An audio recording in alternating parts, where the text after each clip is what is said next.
Welcome into the Cowboy Channel studio here in Fort Worth, Texas. I'm Amy Wilson along with Haley Novak, and it's time now for your Team Roping Journal weekly update. We so appreciate all the information that they give us to be able to share with you all, and this story is so impressive.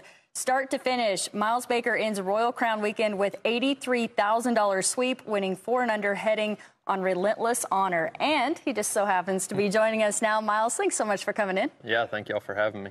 This was a huge week, and we're so excited to get to talk to you about it. But there's a little bit of joking that goes on between you and Trevor Brazile, and you finally just came away with a huge win. How cool is that? No, it's good. Everybody, it was like a big inside joke last year that he was Ricky Bobby and I was Cal Naughton, and I would just slingshot him in for first because he would win first all the time and I'd win second. And so he's out with shoulder surgery, and so no slingshotting to do, so I went ahead and won first. It was good. Taking full advantage of him being on the sidelines. Got the monkey off my back. Yeah. We love to see that camaraderie between the two of you, but what is the magic that makes it happen for so much success?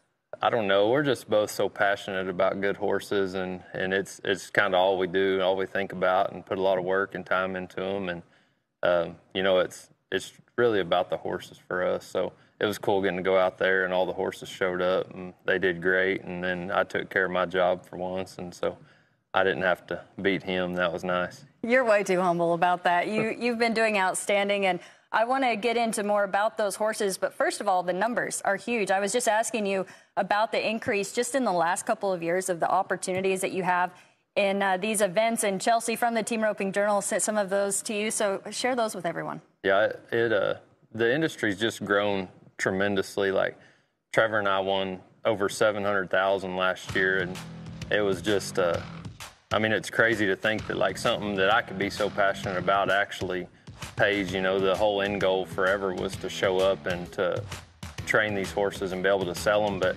now you can show up and you can win 100 and something thousand on one in a year. And these horses go out there and they gathered up 83,000 over a 3-day period. And so it's just exciting for the Western industry to present these kind of opportunities, you know. For sure, you guys were kind of the pioneers of this whole game. You really started to commit to the futurity world. But what made you start this back a couple years ago before it was a big deal? Really just having the opportunity to go season these horses. I was in Oklahoma training these horses for Trevor, and then, you know, in the past you had to go rope at jackpots or rodeos to season them, and now we always say you can get paid to season them. You know, if you play this game good enough, you know, we can go win as much on a 4 or 5-year-old as what you can sell them for, and then still have the horse as the property to sell them later and prove what the next guy can go do. And we boast about our industry because there's an end game to it, you know, and like a lot of the other industries, like, you know, the cow horse, there's not 80-year-old men hanging out in Arizona that are going to go ride a cow horse, but they're out there roping. You know, they moved to Arizona and rope all winter, and we can prove these horses when they're young and season them and send them on for what the better part of their career is.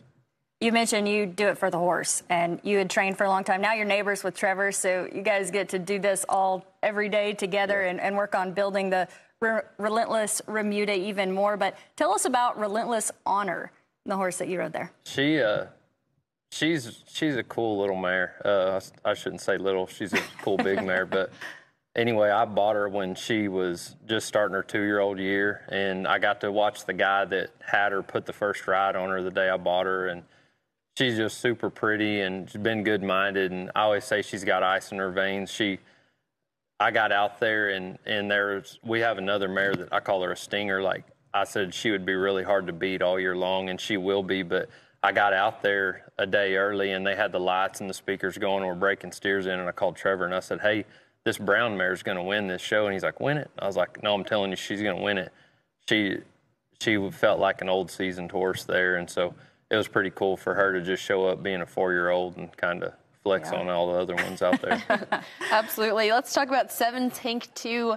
He's actually a full brother to 7-Star Glow, who's been a standout in the futurity world. How cool is that to see those bloodlines come together for so much success? Yeah, I give so much. You know, Cade Rice showed that stud, and I give so much credit to Cade. I think he's an amazing hand, and now that I have a full sibling to that horse, I'm like, well, Cade's super good, but maybe a little bit of it was the horse too, because this horse, he's so gamey. You know, I've liked him at home, but I got out there and put the pressure on, and he was great. I mean, he was flawless 4 times in a row, and so it's pretty neat to see bloodlines matter. You know, those horses were bred to be rope horses, and that's something along with slow select and trying to breed horses that are not meant to be reiners or cutters. Like they're supposed to be rope horses, and that's how those horses were bred. You know, and Cade proved it on that stud he was riding. He won a lot on him, and then this horse is getting his time to shine, and he kind of come out of the gate swinging himself. So it's pretty cool. It's obvious how passionate you are about what you do, and especially the horses, and it is so cool to see the advancement just in the last few years.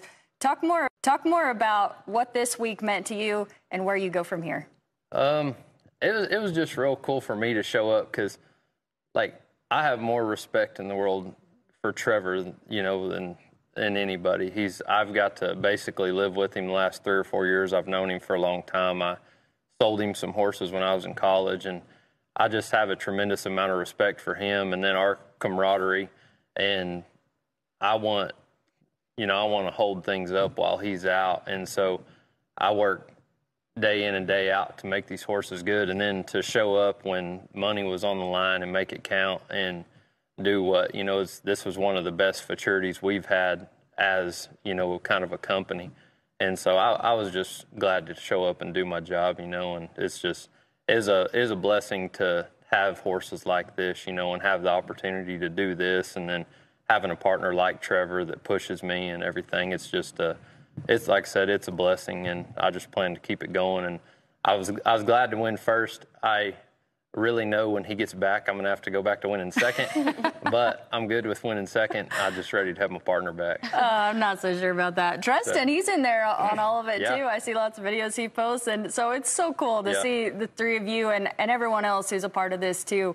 But this is awesome. It is. Thank you so much for joining us today, Miles. It's so cool to see the name of the game being changed, and you're doing a great job at it. So thank you. Appreciate y'all having me. Yeah, thanks for coming in. Again, that's Miles Baker. A huge week for him and the Relentless Remuda. Be sure and check out the Team Roping Journal. They have all the details for you.